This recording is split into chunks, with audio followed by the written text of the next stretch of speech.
Well, good morning, everyone. Thank you for being here and following along with our weekly webinar series at the Ability Center. My name is Sam Meldon. I am the Director of Strategic Engagement with the Ability Center, and we launched this webinar series really in an effort to connect our consumers to the most vital information in a pretty difficult time. When you think about a global pandemic that shuts down almost every area of society, it can be difficult to get crucial information to people using these new methods. And so we put together a webinar series to do just that, and we've had a good amount of conversations so far, highlighting direct service providers and an update on public transportation systems, talking about Global Accessibility Awareness Day. And this month, in the month of June, we are going to be focused on health and well-being. You know, when you think about the first 6 months of this year, we've all been through quite a bit. And we want to take the next 4 weeks to focus on health and what are the different things that we should be thinking about and talking about to improve and encourage all of our consumers and anyone watching this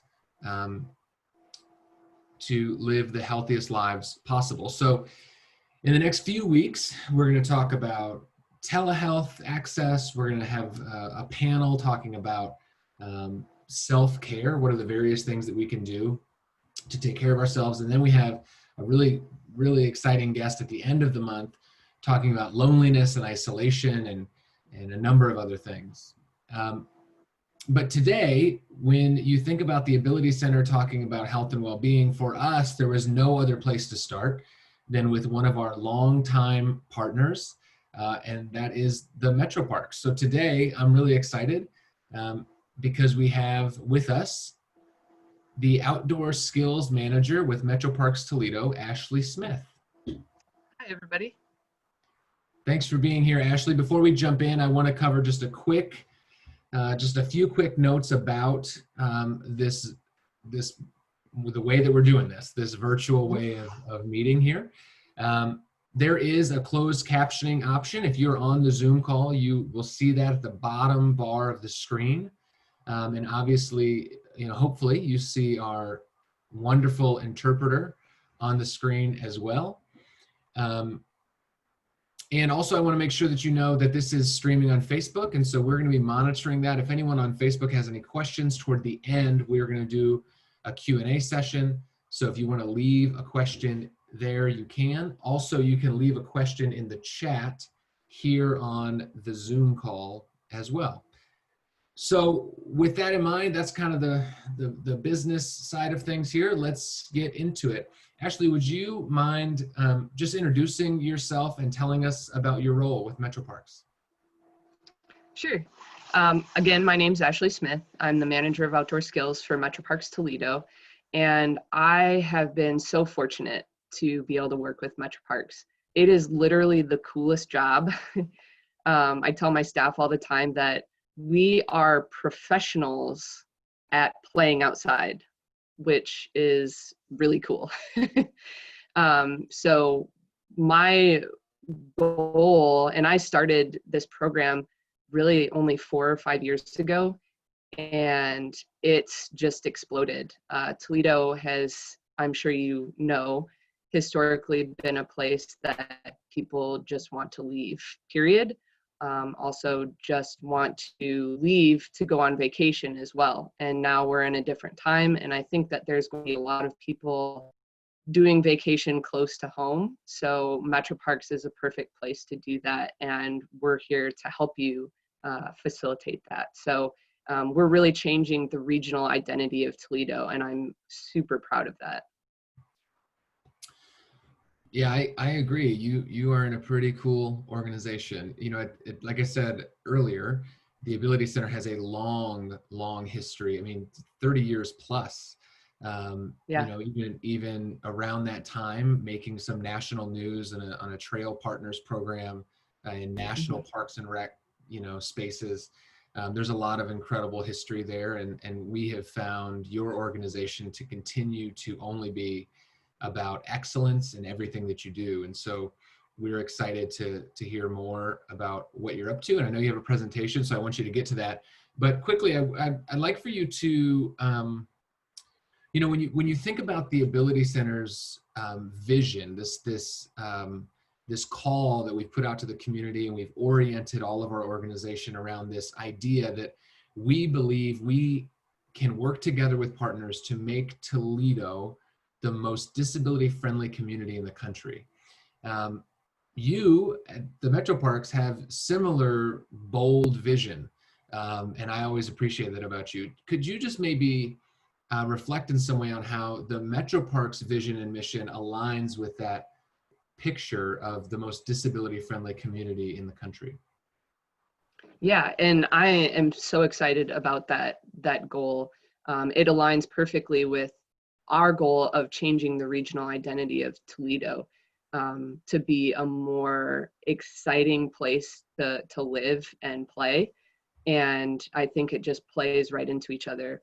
We have always been very forward about trying to make Metroparks in general the safe places to play, places to go visit, even if it's not in your backyard. So that's for all people. We've been trying to do that for all people. I think the biggest stumbling block that we're trying to get over is just getting that message out, because we've always been accessible. We've always been inclusive. We're trying to reach those people, but I think we come across people all the time that are still like, I had no idea that you guys do this. Or people who have disabilities that say, I had no idea that this was available to me. So I think it's really important just to get the message out, and having these sort of partnerships is crucial to be able to do that. Well, that's a pretty good segue into what we're here to talk about, because that is why we're here. I'm really excited to see your presentation and the slides that you have for us, and hear more about all that Metroparks has to offer, and how all of that is also available to everyone. So I'll just kind of kick it to you, and maybe when you're finished, we can see if we have any questions, and I have a couple questions to follow up. Okay, sounds good. I'm going to share my screen here. So there we go. Hopefully everybody can see that. This is the Maumee River near Otsego Road entrance, which should hopefully sometime be getting a facelift, and potentially some exciting things coming in that area.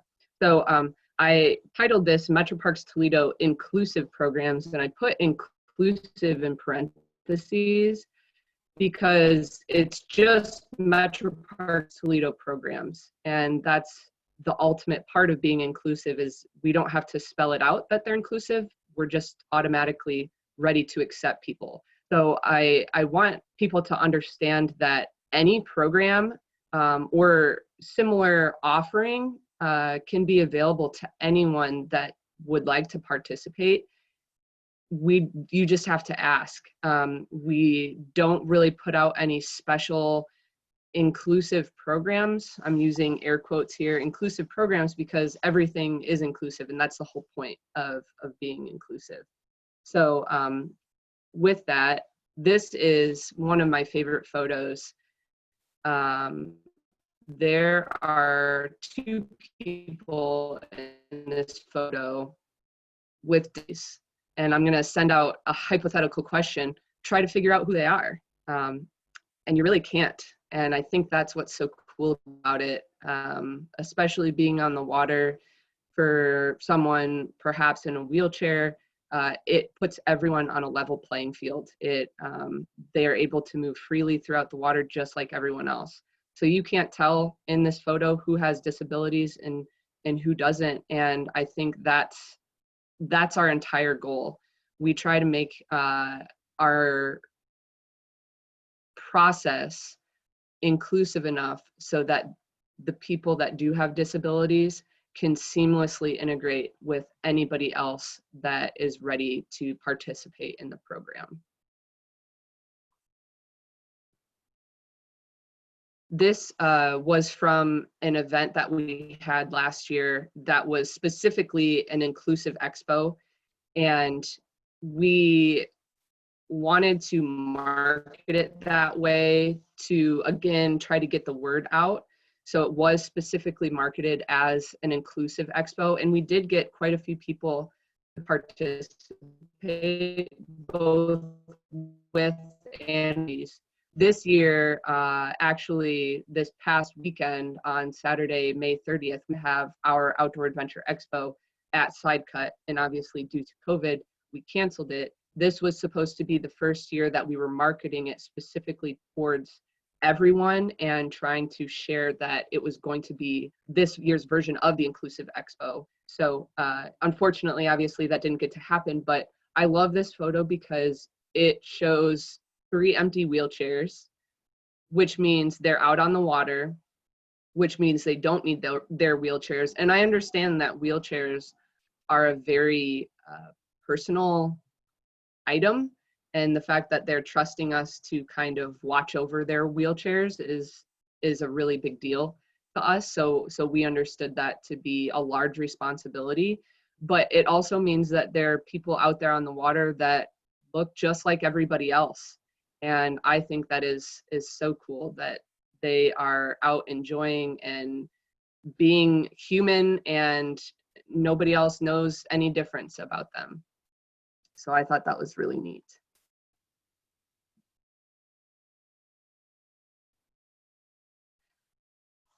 So this is our staff member, Amanda, right here down on the ground. And this is representing the first part of the process.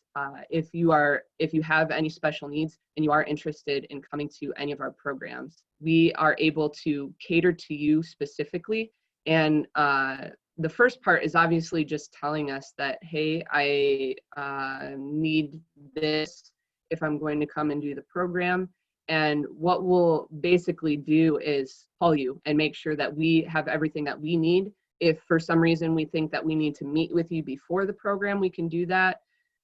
We are not experts, health experts in any way. We have just been trained to ask the right questions and just get to know you a little bit more, because we understand that each person's ability versus their disability is totally different, that there's a huge spectrum, and what one person might need might not correspond with something that another person might need with the same sort of disability. So we very much understand that, and we want to get to know you, what is comfortable for you, and that's both in a physical mean, but also an emotional way. We want to make sure that you are comfortable with the physical distance that we have towards you, the language that we're using towards you, that it's all encompassing. We also understand that people have certain fears and hesitations. So we want to make sure that all around your whole being is taken care of in the sense of physical, spiritual, as well as emotional comfort. So with that, we're going to be asking you a ton of questions. We're very good at asking a lot of questions, and just expect that right off the bat. And you can see just in this photo how personal our staff is, and they're incredibly good at working with people.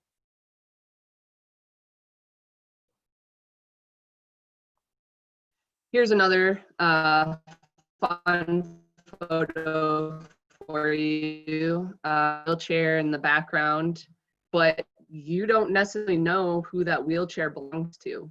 And it's just another one of those photos where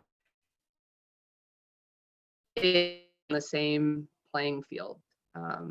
No one knows if somebody needs some extra help or not. We really try to make sure that we're taking care of everybody. So this is our tree climbing program. We've got Jake and Kendra back there, and there are a lot of different options for us to be able to even hoist someone if someone doesn't have the arm strength that's needed to be able to ascend the rope. Basically what you have to do, this woman that's closer to the ground has her feet in what we're calling foot loops, and you slide that knot up the rope and you push up on, you stand up on the foot loops, and then you push the magic knot a little bit further up the rope, and you ascend the rope to be able to get up in the treetops. And you can get up to 100 feet in the air, and it's an incredible experience. It is my favorite program that we offer. And when the wind starts breezing and you're able to feel the movement of the tree, there's really nothing like that feeling in the world. It's pretty incredible. So we're adding hopefully some additional tree climbing equipment this year, which will allow, instead of a harness like you see there, it's more of a bench seat that will be more comfortable for some individuals. So we have a lot of techniques. You can't really tell, but one of the participants is wearing a chest harness, and that also keeps people who are simply top heavy. Doesn't matter if they have a disability or not. There are some people who are just a little bit more top heavy than the rest, and it makes them fall backwards a little bit. So this chest harness is an adaptation that we have in our toolbox to be able to make tree climbing comfortable for, again, I'm going to say everyone, because it's not just people with disabilities. It could just be someone who is not really understanding what we're asking them to do, or somebody just with limited strength. It's all that we understand. It's a spectrum. So we encourage everybody to at least give it a shot. This tree climbing program too, I want to say, did win a national award last year. So we are this program that we have. So here's more specifically some of the adaptive equipment that we have. We don't have a ton of adaptive equipment just because, again, everybody is so different, but this is one in our tool belt that is pretty universal. So you can tell that the gentleman that's paddling there, he has what we call outriggers in the back of the kayak, and they're basically like training wheels. We put them on to give the boat a little bit more stability. Now, this doesn't mean that he couldn't flip his boat, because he totally could, but Amanda is right there to help him if that would happen. But it's more just to give you a sense of safety and comfort on the water, that your boat won't tip as easily. Just like a bike, you know, you can still fall off your bike if you have training wheels, but it gives you more of a sense of security. So that's what the outriggers do. And one thing that you can't see, which I think is in another slide, maybe not. One thing you can't see is a seat back, which Amanda actually did a really nice video that I believe you posted on your website along with the link to the webinar. And it's a video specifically about adaptive paddling. Paddling is obviously popular programs, and it is very adaptable to a lot of different abilities and disabilities. So that video specifically goes through some of the different options that we can offer in terms of simply gripping the paddle. We know can be a challenge for some. So we have come up with a couple different options to be able to help you grip the paddle, as well as we know that a lot of people might not have as much trunk strength. And so the seat that he is in specifically is designed to offer side-to-side trunk support. Because obviously if you're tipped really far over to one side, you might be taking a swim. So that seat is very interchangeable to be able to customize it to whatever you need. So I kind of gave you a preview. Another option that we have is this tandem kayak. We also have canoes, of course, but this tandem is specifically for those who would need another paddler, possibly for someone who can't see as well, which would be a really great option for them, or for any number of other disabilities that could benefit from having a tandem. So we do have 2 tandem kayaks, and our kayaks are really great. They are really high quality and in really good shape. So it's nice to be able to paddle with some really nice equipment. And of course, obviously safety first. I don't want to forget to mention the fact that everybody wears a life jacket. And we learned we were certified from the American Canoe Association. We have our adaptive paddling endorsement, which means we were trained specifically in how to create adaptations for people with disabilities. And I thought it was pretty interesting that we can put someone on the water that has no ability to move below their neck. So even if you have the ability to turn your head,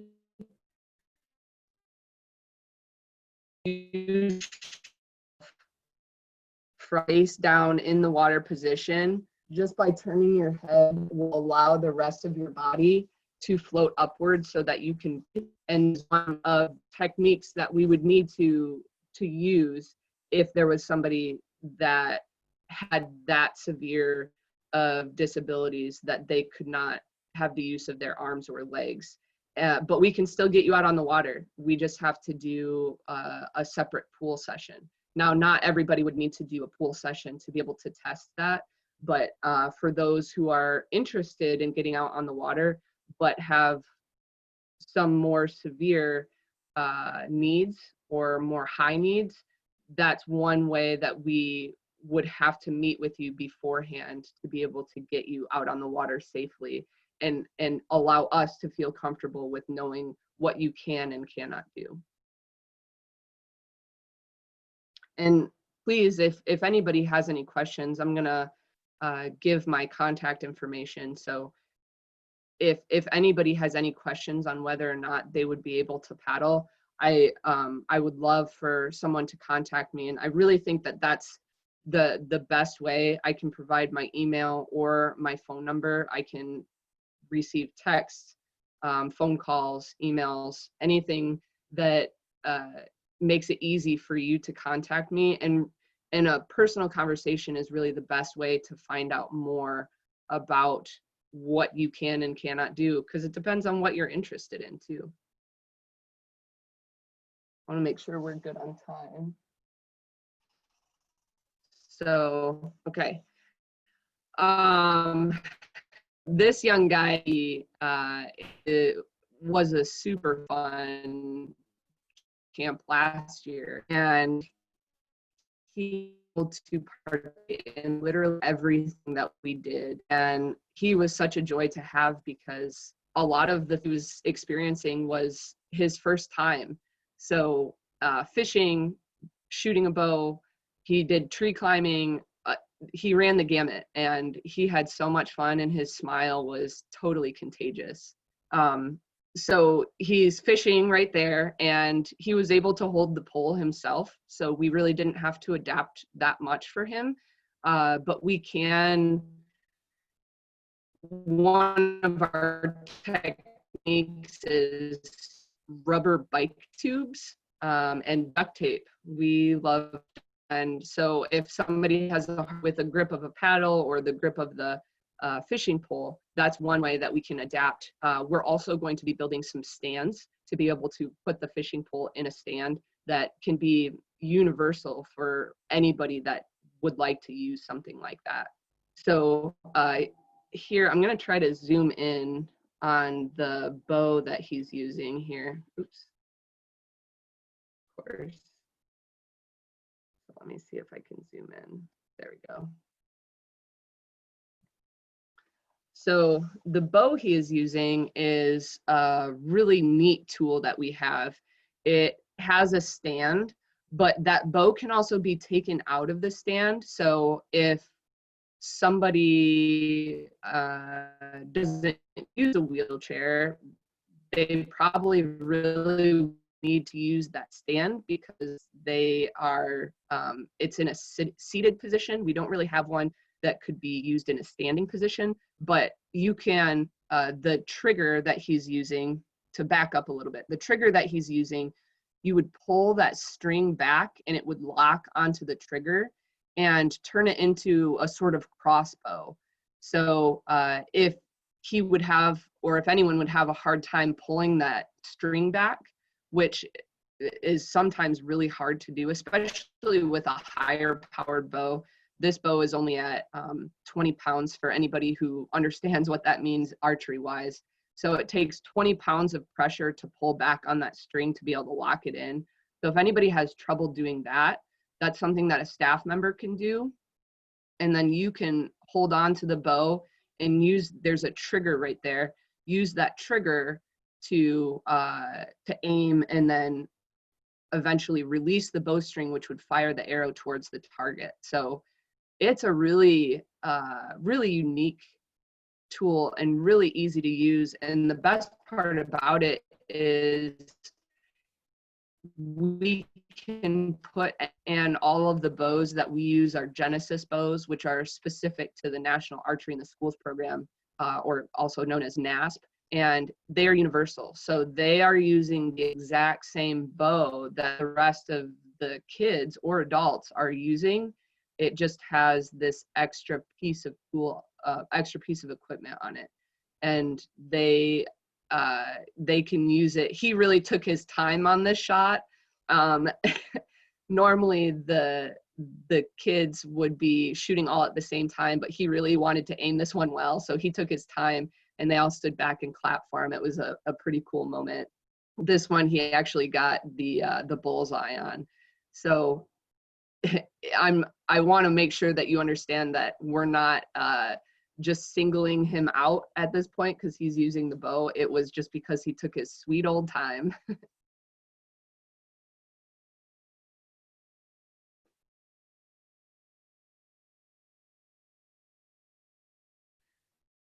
One other cool thing that we're doing, and I wanted to highlight, is nature camp. So the ages are ages 3 to 5, 5 to 7, and 8 to 12. And I want to make sure that people understand that it's not your typical Zoom meeting. It's very much interactive. We will also be sending, it's only $25 for a week, and we'll be hand delivering your kit. You'll get a kit with a lot of materials in it. We're hand delivering them to your homes in a very responsible, social distancing, mask wearing manner. But they are accessible and available to anyone. I wanted to specifically point out that we have a My Mentor and Me program, which is available to us because of a grant provided by the Lucas County Board of Disabilities. It's an innovative support program that provides trained mentors that we hire and train ourselves with the help of the Lucas County Board of Disabilities, and they're camp inclusion programmers, and they're available even this year with our virtual camps to assist those with disabilities to help participate alongside others.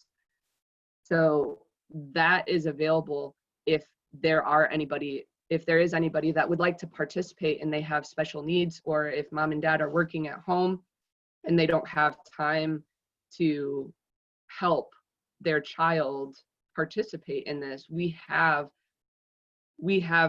camp inclusion programmers specifically hired to be able to assist in that manner. So that's a really neat opportunity.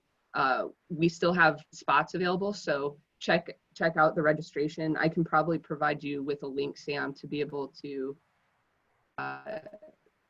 see more specifically about what it is that we're offering. Yeah, Ashley, really quick, did you happen to say, is there a date on that? Is it, I mean, how are you? It starts actually next week through, I believe, end of August.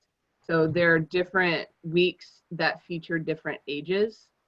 So I will send you a link that we can share and make available for people to be able to browse at their leisure.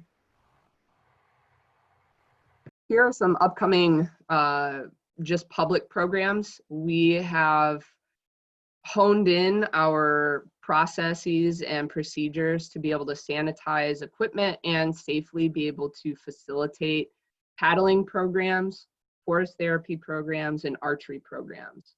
So in June, we felt very comfortable offering these 3 types of programs. And these are just the first of many that are to come. I just wanted to throw these dates out there to you guys so you would understand that these are already available. So if you are itching to get out of the house, we are doing these in a very safe manner. Masks are required. So if for some reason you cannot wear a mask for medical reasons, unfortunately, we have no procedure for that at this point. So masks are required, and we have stand-up paddleboarding. If you've never tried it before, there's a lot of ways we can adapt that too. You don't actually have to stand up on the board. You can lay down, you can sit. That's what's so neat about the paddleboard. It's my favorite, one of my favorite things that we do. And that's on June 7th from 2 to 3 p.m. at a beautiful park, Wiregrass Lake, if you guys haven't been there. We've got archery on June 9th from 5:30 to 6:30 p.m. at West Winds. And those 2 programs are very beginner friendly. So they're set up specifically if you have never tried those things before. Just as we are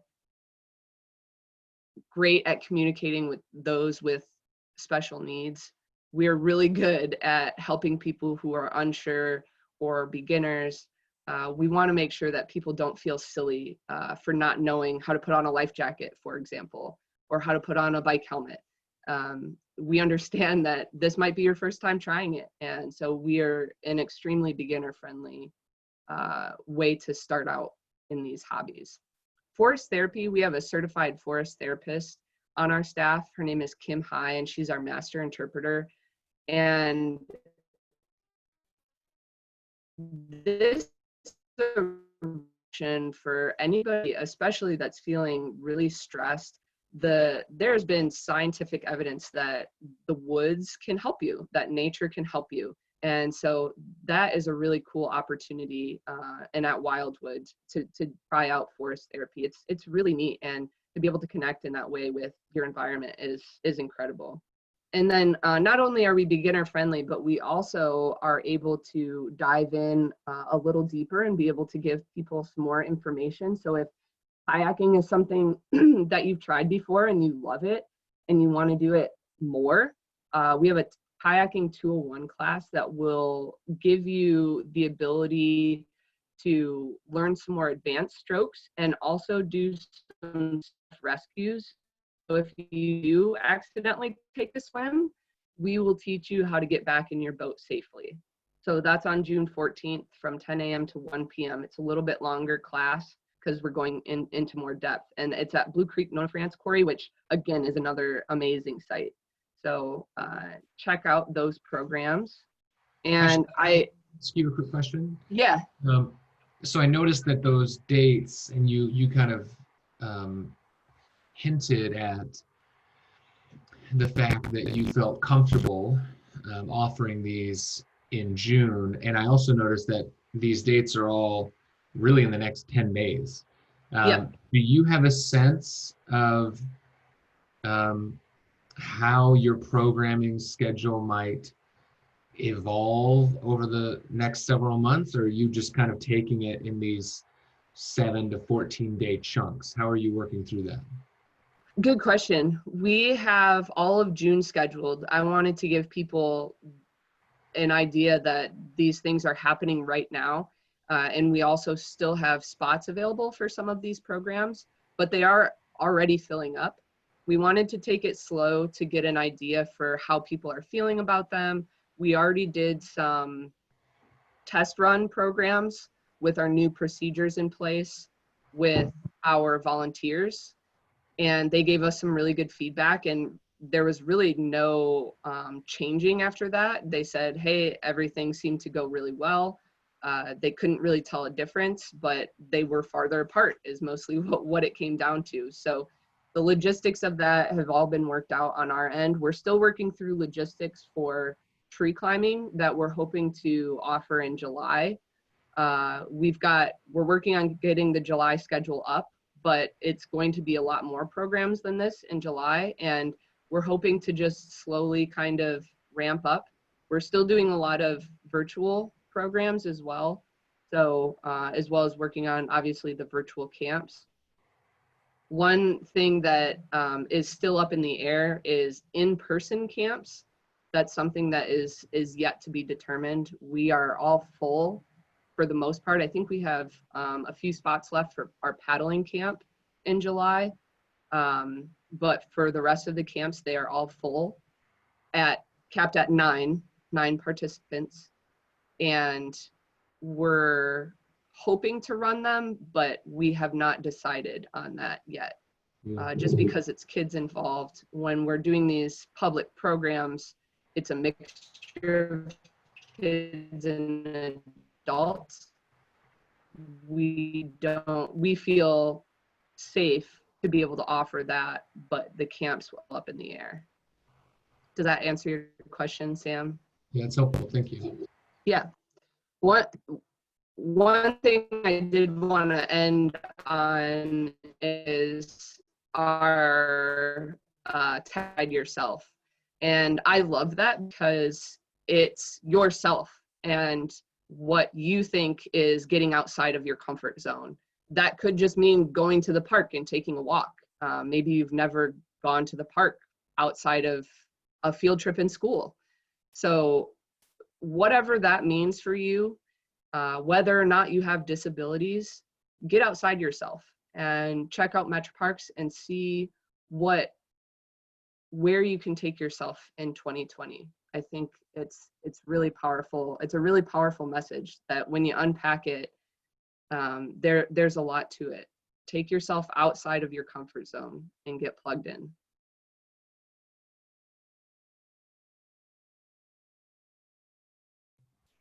That's wonderful. I appreciate it. And we have a quick question from Facebook. We have an Elena who asked, are the programs free? There are free programs, but not all programs are free. Hold on, Ashley, I think there's it might have equipment just been on my involved, end, but I think you broke up a little. there's an equipment fee. Oh yeah, I'll say it again. Would you start over So, on that? yeah, yep, definitely.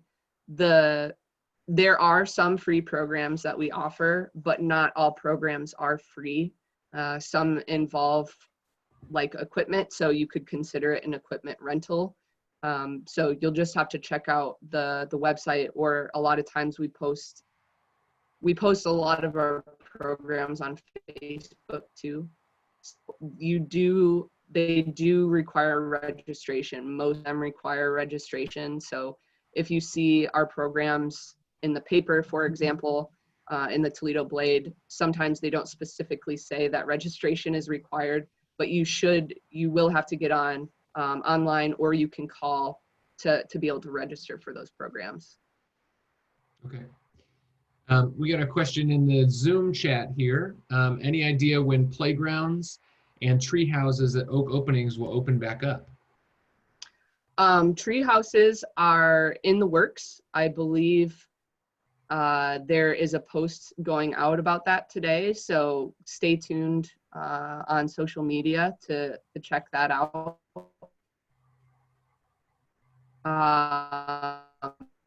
I believe they're close to completion. And as far as playgrounds go, I know part of what we're waiting for is the 10-person maximum to lift. But I don't specifically work with playgrounds, so I haven't heard a ton of information about that. I think that's mostly what we're waiting for, is that 10-person maximum number to lift, and for the governor to allow them to reopen. We were actually one of the first to close playgrounds because we saw the major concern. So I don't think it was until a few weeks after we had closed that the governor had decided to close playgrounds. So we're still just waiting. Yeah. I have a quick question for you. So you really really well covered, I should say, the different programs and the way that those programs are accessible, the various accommodations that are available. Can you maybe, for those who don't know, I think it's safe, it's probably a good idea to assume that not everyone knows all of the other resources, facilities, different areas of the metro parks that are accessible. Could you maybe reflect on some of those facilities and parks and just all the other types of accessible offerings that the metro parks has, even outside of programming? Sure. I guess I would start with highlighting some of the other programs that we do offer that are accessible. One is a tricycle that is available to rent, and that's not necessarily something that you would have to use at one of our cycling programs. It's available to anybody, and I unfortunately don't have a picture of it on this presentation, but it's something that's available to anybody that wants to head out to Wildwood for a bike ride. So that's something that you could use on your own or with your family. It doesn't have to be at one of our programs. So that's another option for you. We also have a lot of partners that have helped. One being, and this is off the top of my head, I believe Maumee Valley Adventures, as well as Medical Mission in Motion, have bikes that are sort of tandem, but very specialized in the sense that I know the one for Maumee Valley, I think I'm saying it correctly, Maumee Valley Adventures is, the program is Cycling Without Age. And so it's geared specifically to an older generation, but basically it's a chair that somebody sits in, and there's a volunteer that pedals behind them and moves that chair throughout the park. So it's very similar that Medical Mission in Motion has. I can't necessarily speak to the specifics on a lot of our facilities because, again, I'm in programming, but I know that we have a process to try to take the facilities that are somewhat older and not necessarily 100% accessible, but we try to take it to the next level more and more every year. So I know we do have an accessible dock out at Farnsworth Metro Park. So for those that have their own fishing pole and they want to try that out, obviously you need to be able to purchase a license as well, a fishing license if you're over the age of 16, but it does have an accessible dock, so that's pretty neat. There are a lot of paved trails or improved surfaces in the way of gravel. So those are great options as well to be able to get outside and enjoy the metro parks. Yeah, I know that some of the larger projects that get a lot of press are also pretty exciting. And I just don't want to assume that other people have heard of the fact that when you pulled off this incredible every child's fantasy growing up of this treehouse village, that there's an element of accessibility in the treehouse village. The playground at Secor Metro Park, which a lot of us are familiar with. And so, I mean, it's really, you started here, and I just maybe kind of want to, as we get close to wrapping up, I just want to hit on that point again, that really there is so much, virtually every part of the metro parks has an accessibility component there. And I know that what you said earlier about contacting you or other staff or contacting us at the Ability Center, if someone finds that they're not finding that accommodation, they're not finding that accessibility, that we can work on that together is really exciting. So with that in mind, here's a question for you. How do people find out about all of this other than, listening to a wonderfully, um, executed webinar that we just pulled off? How would people find out about this information after today? Sure. Again, a phone call to me is really easy, and I'm working on currently actually getting our website at the moment has the base level of accessibility. Basically, if you have a problem, how you can issue a grievance, which I'm sure you kind of understand that a little bit more than me. What I would like to do is have a page that's more devoted to programs and the accessible nature of programs. Again, we used to run programs that were titled Accent on Accessibility, and we tried to get away from it because, again, we're moving towards inclusion. So I want to highlight these things for people who need to know, what does a tree climbing program actually look like for me, and be able to browse that information, similar to that video that Amanda did with the adaptive paddling. I'm hoping to do a lot more videos, more photos, and part of that means I need you guys to come do stuff with us because we need photos of people doing it, and we need video and testimony to be able to get the word out that, hey, you can do this, and it's in a very comfortable manner. So I'm hoping to improve the website to be able to showcase some of that information more. Another really big thing that we should brag about more, but we don't do a very good job bragging, is we just won 2 national awards for that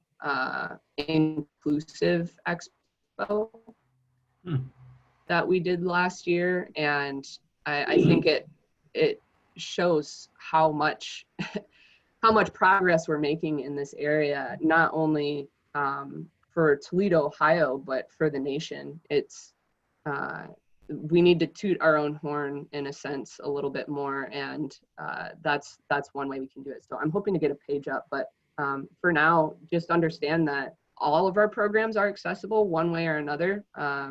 Maybe not the tree climb at Oak Openings, but the tree climb at Sidecut would be. So if we can't do that exact program, we can find something similar that would be able to get you in that same experience. Yeah. Well, let me say that we understand at the Ability Center, we do understand this tension of how to communicate. On one hand, if there's this tension, on one hand, if you create truly inclusive programming, you almost feel like you don't have to even say it. It's just like you said, the title of your presentation today was Right. Metroparks Programs, and then inclusive in parentheses. But the flip side is that so many of our consumers' lived experience is not that. And it is not one of assumed inclusion. Unfortunately, it is sometimes the opposite. And Right. now in our work of creating the most disability-friendly community in the country, we are pushing all in on this inclusive community, of course. And that involves a lot of communication. So we are really excited to hear that you're going to be working on more ways to communicate that. The video that you mentioned was fantastic. More and more and more of that, and however we can help, we are all in on that. We feel like as we are kind of linked arm in arm with Metroparks, that communication back and forth from our consumers to you to us and all of us working together is a really powerful thing. And so this was an example of that. And so I appreciate your time. I don't see any other questions right now. And so I just want to say I really appreciate your time and walking us through these slides. We're going to make this presentation available to everyone and make sure that people have access to it. Someone in the Q&A on Zoom just asked, can you please give us your number and email? If it's okay, I think we might just include that when we send out the presentation, or if you want to read it off now, that might be an easy way to do it as well. We could do both. Yeah, no problem. My phone number is 419-265-2920.